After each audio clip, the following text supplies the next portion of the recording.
कौन नहीं चाहता कि उसका मेंटर एक यूपीएससी रैंकर हो। 2021 के फाइनल रिजल्ट्स में सिविल्स दिल्ली आईएएस के 200 से भी ज्यादा सिलेक्शंस हैं। Guys, I am going to connect you 1-to-1 with civils Delhi rankers for free. There is a link in the description, fill it and schedule a session. These ranker will prepare a timetable and personalized plan for you. ये toppers आपको exactly वही बताएंगे कि कौन सी book follow करनी है, कौन सा चैप्टर पढ़ना है। They will guide you in answer writing, mocks and accessing them. Don't miss this golden opportunity to get mentored by a ranker. Hello all, मेरा नाम अंजलि श्रोत्रिय है एंड मैंने इस साल यूपीएससी सिविल सेवा परीक्षा में रैंक 44 प्राप्त की है। ये मेरा चौथा प्रयास था और सेकेंड इंटरव्यू था यूपीएससी में।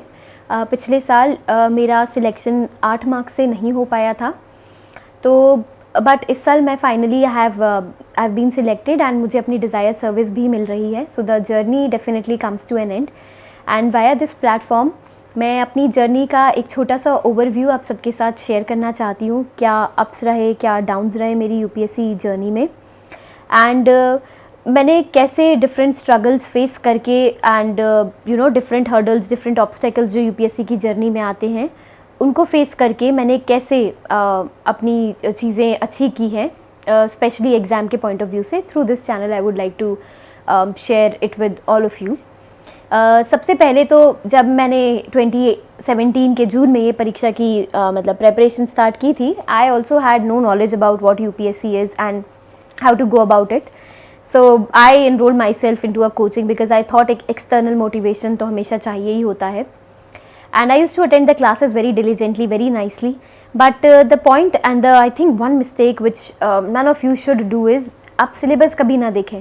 मैंने 1 साल तक यूपीएससी के सिलेबस को कभी देखा नहीं। मैं स्क्रॉल करके ज़रूर देख लेती थी, बट एक होता है सिलेबस को देखना, ग्लांस करना, और एक होता है सिलेबस को स्टडी करना। और स्टडी और ग्लांस में ज़मीन आसमान का फ़र्क होता है। You have to study the UPSC syllabus to crack UPSC and I realise that only in my 3rd attempt. तो ये बहुत इंपॉर्टेंट है कि आप सिलेबस को फर्स्ट डे से अपने टेबल पर जहाँ भी आप पढ़ रहे हैं उसे चिपका लें। यूपीएससी का सिलेबस जो है वो काफ़ी बड़ा है, चारों मेंस का, प्रीलिम्स का, एंड हर एक मेंस का सिलेबस भी अपने आप में काफ़ी बड़ा है। तो वो आप अपनी टेबल पर पेस्ट करिए और keep looking at that syllabus, keep reading that syllabus, तो आपको चीज़ें इनग्रेन होती जाएंगी आपके माइंड में। सिमिलरली ऑप्शनल का सिलेबस भी आप पेस्ट कर लीजिए, क्योंकि अल्टीमेटली क्वेश्चंस जो हैं वो सिलेबस से ही आएंगे। अपार्ट फ्रॉम दैट, जब आप सिलेबस को अच्छे से पढ़ लेंगे तो जब आप न्यूज़पेपर रीडिंग करेंगे रोज़, because newspapers are must to clear the exam, तो जब आप न्यूज़पेपर रीडिंग करेंगे तो it will be very helpful for you to actually boil down कि आपको कहाँ पर कौन सी चीज़ को यूज़ करना है। तो अगर आपको सिलेबस पता होगा तो आप न्यूज़पेपर की न्यूज़ का एक अच्छा you can make a good use of it in different areas. तो आई यूज़ टू डू दैट। इसके बाद जो मोस्ट इंपॉर्टेंट चीज़ आती है प्रेपरेशन में, after newspaper you can subscribe to any newspaper. I use to follow the Hindu, the Express, ये सारे अच्छे न्यूज़पेपर्स होते हैं, मैंने वो फॉलो किए थे। कुछ एक्सप्रेस के एक्सप्लेन पेजेस काफ़ी अच्छे आते हैं, तो आप दोनों का मिक्स भी फॉलो कर सकते हैं, which ever suits you the best. उसके बाद जो मैं करती थी वो इम्पॉर्टेंट था कि आप जो भी पढ़कर आ रहे हैं, अगर आपने क्लास की है तो इट्स वेल एंड गुड, तो आप क्लास को आके रिवाइज़ कीजिए, दैट इज़ मोस्ट इम्पॉर्टेंट। वो आप कभी मत भूलिएगा, बिकॉज जो आपने पढ़ा है वो आपके दिमाग में होना चाहिए। When you have invested 2.5 hours in a class, you should invest at least 1 hour और half an hour 45 minutes to revise that particular content so that it stays in your mind for a longer period of time. I use to do that and I use to make short notes बनाना बहुत important है class के बाद। एक गलती जो मैंने की थी अपने I would say it's a don't preparation में, वो ये थी कि मैंने प्रिपरेशन को हमेशा आइसोलेटेड फॉर्मेट में किया। प्रीलिम्स अलग, मेंस अलग, इंटरव्यू अलग। प्रिपरेशन एक बहुत इंटीग्रेटेड काइंड ऑफ प्रिपरेशन है। आप जब प्रीलिम्स के लिए पढ़ रहे हैं वही फैक्चुअल नॉलेज आपका मेंस का बेस बनेगा and you have to build upon that base. Similarly जो आपने प्रीलिम्स और मेंस में कंबाइनली पढ़ा है और जो न्यूज़पेपर्स पढ़े हैं वही आपको इंटरव्यू में काम आने वाले हैं। That knowledge will only help you in interview. तो इंटरव्यू की preparation it doesn't start when you clear mains, it starts right from day 1 when you start preparing for UPSC. It's a test of your personality also. तो ये preparation बहुत holistic है, बहुत integrated है, आप उसको वैसे देखिए तो it will help you a lot. जो एक डोंट मैं सबको बताना चाहूँगी यूपीएससी के लिए वो ये है कि प्रीलिम्स के लिए क्या करें। मैंने बहुत डोंट्स किए हैं, जैसे I use to run after a lot of content and सारे टेस्ट पेपर सब कर लूँगी, सब रिवाइज़ कर लूँगी, वो अल्टीमेटली कुछ नहीं होता है। स्टिक टू वन मटेरियल, जो सब कहते हैं वो एक्चुअली ट्रू होता है, जो सारे टॉपर्स ने बोला है, stick to one material and revise it around 10-20 times. तो अगर पॉलिटी के लिए आप लक्ष्मीकांत पढ़ रहे हैं प्रीलिम्स के लिए, तो प्लीज़ लक्ष्मीकांत के अलावा do not read anything else, just read one current affair magazine, जो भी आप सब्सक्राइब करना चाहें, just read that one magazine and your political Laxmikanth, that is going to help you to sail through. उसी को ही आप एटलीस्ट 10 to 12, 15 टाइम्स रिवाइज कीजिए। मगर सिमिलरली मॉडर्न इंडियन हिस्ट्री के लिए मैंने स्पेक्ट्रम राजीव वहीर सर का फॉलो किया था, आप वो कीजिए। अगर आपको एनसीईआरटी करनी है तो आप एनसीईआरटी कीजिए, but apart from that don't do anything, because the more you keep on multiplying your sources there is no end to it, and अगर रिविजन नहीं हुआ है तो it is all in waste. So focus more on revision rather than on increasing your content. And current affairs के लिए ज़्यादा इधर उधर मत भागिए। Whatever one source of current affair and newspaper you have, that is going to help you a lot in your prelims examination, nothing apart from that. And DKT UPSC CSC, अगर आप केवल civil service परीक्षा के prelims, mains और interview के video देखना चाहते हैं तो सब्सक्राइब करें DKT UPSC CSC चैनल। यहाँ आपको टॉपर्स के वीडियो रैंक के हिसाब से अरेंज मिलेंगे। चैनल के लिंक के लिए डिस्क्रिप्शन बॉक्स में जाएं। जो मैंने एक गलती की थी अपने पहले 2 अटैम्प्ट्स में, वो ये था कि I did not make topic wise notes. वो बहुत इंपॉर्टेंट है, आप टॉपिक वाइज नोट्स अभी से ही प्रिपेयर करना शुरू कीजिए, बिकॉज मेंस में फिर आपको सिर्फ 3 महीने का टाइम मिलेगा, and that time is to go for revision, not for making notes. तो आप नोट्स अपने पहले से प्रिपेयर रखिए एंड फ्रॉम डे 1 से आप स्टार्ट कीजिए। एक डोंट मैं ये भी बोलना चाहूँगी कि आप डायरेक्टली आंसर राइटिंग मत स्टार्ट कीजिए, क्योंकि अगर आपके पास कंटेंट नहीं होगा तो आप लिखेंगे कैसे। What at the best you can do is initially आप ब्रेनस्टॉर्मिंग कर सकते हैं पॉइंट्स की, एंड जैसे जैसे कंटेंट डेवलप होते जाए you can also initiate yourself into answer writing. अब बात कर लेते हैं कुछ डूज की, जो यूपीएससी में बहुत इंपॉर्टेंट है। जो सबसे बड़ा इंपॉर्टेंट डू है यूपीएससी के एग्जाम में, वो ये है कि हार्ड वर्क तो आपको करना ही पड़ेगा, and there is no way around it. लोग बोल सकते हैं कि स्मार्ट वर्क कीजिए, and you know there are short tricks to clear UPSC, there are tricks to clear even prelims का एग्जामिनेशन। वो है, कुछ हद तक वो ट्रू है, but hard work has to be 95% in UPSC, there is only 5% element of luck, and hard work also in the right direction is very very important. तो ये एक बहुत इंपॉर्टेंट सोर्स है। आप टॉपर्स के ब्लॉग पढ़िए, उनकी स्ट्रैटेजीज़ देखिए, उनकी कॉपीज़ से गो थ्रू कीजिए। मैंने बहुत टॉपर्स की कॉपीज़ और उनके ब्लॉग्स पढ़े हैं, जिससे मुझे काफ़ी इंसाइट्स मिले हैं। And nobody and no one strategy will help you to clear this exam. आपकी एक खुद की नई स्ट्रैटेजी इन सबसे निकल के आएगी, and that will work out for you. तो आप वो कीजिए। प्रीलिम्स में आप जितना हो सके उतने टेस्ट पेपर्स लगा कर जाइए, एटलीस्ट 70 और पेपर्स आप लगाइए बिफोर प्रीलिम्स। 3 to 3.5 4 मंथ्स पहले प्रीलिम्स की तैयारी शुरू कर दीजिए, बिकॉज प्रीलिम्स बहुत अनप्रिडिक्टेबल हो चुका है, and there is no one way to clear prelims also. So कोई एक किताब नहीं है जो आपकी प्रीलिम्स करवा देगा। 30 to 40 क्वेश्चन सब कर लेते हैं, उसके बाद इंटेलिजेंट गेसिंग होती है जो डेवलप होती है आपने जितनी प्रैक्टिस की है उसके थ्रू। तो do focus on that also. Apart from that, जब आप आंसर राइटिंग करें तो आंसर राइटिंग को टाइम बाउंड मैनर में कीजिए। Do not right your answers in 1 hour in 2 hours। वो इनिशियली हो सकता है आप करें, बट जब आप मेंस फोकस्ड आंसर राइटिंग कर रहे हैं उन 3 months में, जब मेंस आने वाला है, do keep a stop watch. मैं हमेशा अपने साथ एक स्टॉप वॉच, एक डिजिटल वॉच रखती थी, जहाँ पर मैं माइन्यूटली मिनट्स हो गए, सेकेंड्स हो गए, इन सब को भी ट्रैक करके अपनी आंसर राइटिंग करती थी, which gave me a sense कि I am able to complete an answer in 7 to 8 minutes और 11 minutes, अगर वो 15 मार्कर क्वेश्चन है। That will help you a lot.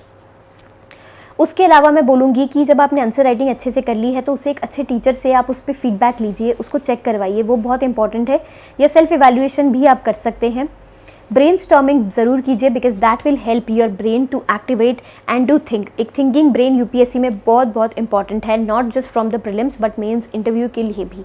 तो ब्रेनस्टॉर्मिंग का एक्सरसाइज आप ज़रूर कीजिए, that help me a lot. Apart from that, अपने ऑप्शनल को अपनी स्ट्रेंथ बनाइए। ऑप्शनल ऐसा चूज़ कीजिए जिसमें आप कंफर्टेबल हैं। अगर आपको लग रहा है कि this is not the optional working for me, change it, it's not a big issue. There are many people who have changed optionals also. तो ऑप्शनल में something optional should be your strength, it should never be your weakness. 300+ का target रखिए in optional. Prepare topic wise notes, छोटे छोटे notes, crisp notes, even for optional subject also, that will help you a lot. After that I would say कि आप mains की एक daily answer writing की copy बना लीजिए, जहाँ पर आप डेली आंसर्स लिख रहे हैं, because many of you would be doing daily answer writing. तो आपके पास एक कलेक्शन हो जाएगा आंसर राइटिंग का, that will also help you a lot. And apart from all the academic part जो भी मैंने डिस्कस किया है, the most important do in UPSC is to never give up. Resilience is something which is tested in UPSC time and again over the years. क्या आप अपने आप को sustain कर पा रहे हैं with the repeated failures, be at it prelims, mains और interview stage. मुझे याद है जब मेरा 2 बार प्रीलिम्स नहीं हुआ था, I was very disheartened and then I thought that it's not working out, let's try something else. And in that attempt my father told me that if you have decided that you have to do this, then keep it on a mission mode and write all your 6 attempts no matter what. And that gave me a lot of strength. So मैं बोलूँगी इस exam में आपको emotionally strong होना बहुत important है. जो emotional intelligence हम एथिक्स के लिए पढ़ते हैं, that is very very important for you. तो आप वो कीजिए. And keep your friends, your family very close to you. The more strong mentally you are, the better you will be at clearing UPSC also, because ultimately you have to be at calm and at peace when you're writing this examination. Also जो mains का time रहता है, जो 3 months रहते हैं mains के, उसमें आपको बहुत चैलेंजिंग होंगे वो 3 मंथ्स. मैं ये बोलूँगी कि उन 3 मंथ्स में don't lose hope any time. I never lost hope. जब मेरा मेंस था मुझे भी यही लगा था कि सिलेबस कंप्लीट नहीं है and how to go about the syllabus. अब मैं क्या करूँगी? I had very good mentors to help me out, and one of my friend told me that mains is like a battle. It's like where you sharpen your axe, you go inside, you fight the battle, and you come out in those 2 hours, again you sharpen your axe, then you go inside and you give it out. So मैंने उसी intensity, उसी strategy के साथ I worked for mains. मैंने ये सोच लिया था कि भले ही सिलेबस ना कंप्लीट हो, but I am going to write a good answer, I am going to give a good fight in mains, whatever happens. If I entered the room with that mindset that from this room there's going to be one person who's going to clear this exam and that is me. तो वो self believe, वो confidence रखिए अपने ऊपर when you are attempting the paper, be it prelims, be it mains or be it interview. Have that confidence, have that self belief in you. जब तक वो आत्मविश्वास नहीं होगा that you can do this exam काफ़ी difficult हो जाएगा आपके लिए.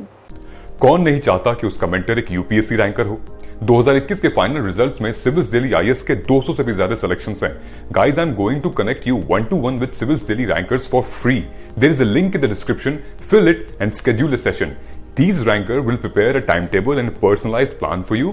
ये टॉपर्स आपको exactly वही बताएंगे कि कौन सी बुक फॉलो करनी है, कौन सा चैप्टर पढ़ना है. They will guide you in answer writing, mocks and accessing them. Don't miss this golden opportunity to get mentored by a ranker. So emotional resilience, emotional intelligence बहुत हाई होना चाहिए इस एग्ज़ाम को अपीयर करने के लिए. हार्डवर्क तो सब करते हैं, but there are many people who lose out themselves in this race. तो वो नहीं होना चाहिए. And for that you have to be mentally very very strong, which is very important. उसके लिए आपके पेरेंट्स, आपकी फैमिली, आपके फ्रेंड्स, जो भी आपको पॉजिटिविटी दे, उन सबको अपने क्लोज रखिए. Keep your mentors, keep your teachers very very close in this process, ताकि आप उनसे सीख पाएँ. आपके पीयर्स बहुत इंपॉर्टेंट रोल प्ले करेंगे. For me I had a very very motivated peer group जिसके थ्रू मैं क्लियर कर पाई. एंड ऑल्सो आई थिंक मेरे लिए तो इमोशनल सपोर्ट बहुत इंपॉर्टेंट था. घर में मेरी सिस्टर थी and she always motivated me like anything. हमने साथ में बैठ के सारी पढ़ाई की है, सारे नोट्स बनाए हैं. मैं उसे पढ़ाती थी और उसके थ्रू ही मेरा याद हो जाया करता था. And she used to sit and listen to me for hours even late in the night. तो उस टाइप का जो अनवेवरिंग सपोर्ट जब आपको मिलता है तो you become so pumped up कि you can clear this exam no matter what. And I also remember जब मेरा इंटरव्यू हुआ था पिछले साल, there were only around 10 days जिसमें मुझे प्रीलिम्स फिर से लिखना था because I could not clear the interview that year. So वो एक बहुत बड़ा चैलेंज था मेरे लिए. And I thought that it's over now, I can't do prelims in 10 days. तो इसी टाइम में मैंने बहुत सारे लोगों से बात की and all of them give me a heads up that prelims हो जाएगा clear, just have belief and confidence and just study for these 10 days without thinking much. And I did that and मेरा prelims इस साल बहुत अच्छा हुआ था 2021 में. I could clear it with a very very good margin. So I am very fortunate कि I had such good support system. अगर मैं प्रीलिम्स का एग्ज़ाम नहीं लिखती तो शायद इस साल मेरा रैंक 44 नहीं आता. तो वो सेल्फ बिलीफ होना बहुत इंपॉर्टेंट है. अपने पेरेंट्स का, अपने फ्रेंड्स का आपके ऊपर, और आपका खुद के अपने ऊपर भी बहुत इंपॉर्टेंट है. So don't lose out your uniqueness in this entire process. Keep that with in you. Be always positive. Surround yourself with very good positive people. That is very important to do in UPSC. And in the end I would just say that UPSC एक बहुत अच्छा platform है, बहुत diversity मिलेगी once you enter the services. But I would say it's not the end of an exam. or your life. An exam cannot decide what you are going to do ahead in your life. This is just one means. There are many more other means and doors which will get open for you in UPSC, through UPSC या इसके बाहर भी. तो don't be very disheartened अगर आपका नहीं भी हुआ है या अगर आप प्रोसेस को क्विट कर रहे हैं. May be it's for the greater good and the world needs more people other than administrators also. So be always happy, be always grateful that you got a chance to prepare for this exam. I am very grateful and very fortunate. There are so many other people जो इस exam के लिए prepare करना चाहते हैं but उनके financial obligations, familial obligations इतने हैं, they not able to do that. So हम वो फॉर्चुनेट एस्पिरेंट्स हैं जिनको ये चांस मिला एग्ज़ाम के लिए लिखने का, and that has transformed our personality, our knowledge, like anything. Right from anything and everything going under the sun, a person studying for UPSC knows everything about it. That's the kind of exam we prepare for. So I think we must take pride in that. कुछ don'ts जो मैंने बताए हैं UPSC के लिए, उन पर आप ज़रूर ध्यान दीजिएगा. एग्ज़ाम में बहुत डिस्ट्रैक्शंस आएंगे, उन सारे डिस्ट्रैक्शन से आपको थोड़ा दूर रहना है. थोड़ा सा सोशल लाइफ पे कट डाउन करना रहेगा. पूरी तरीके से तो मैं बोलूँगी नहीं, बट थोड़ा कट डाउन कीजिएगा, बिकॉज एग्ज़ाम में एक अपना जोन, एक अपनी स्पेस आपको रखना बहुत इंपॉर्टेंट है. फ्रेंड्स और फैमिली को अपने पास रखिए और अपना हार्डवर्क कीजिए. Leave it up to God almighty, whatever happens. वो आप गॉड पर छोड़ सकते हैं, but otherwise just keep preparing and keep yourself in very high spirits. Don't lose out at any point of time and keep fighting the battle very, very hard. So that helped me a lot, and I am here with rank 44, and I think anybody who is working hard in the right direction with the right spirit can clear this exam. It's just a matter of time. So never let your guards down. And in the end, I would also like to thank DKT channel for providing me this platform through which I could share my experiences. क्या do's हैं, क्या don'ts हैं, वैसे तो बहुत हैं. So I once again thank you DKT, and thank you to all of you for patiently listening to me and hearing my story. Thank you.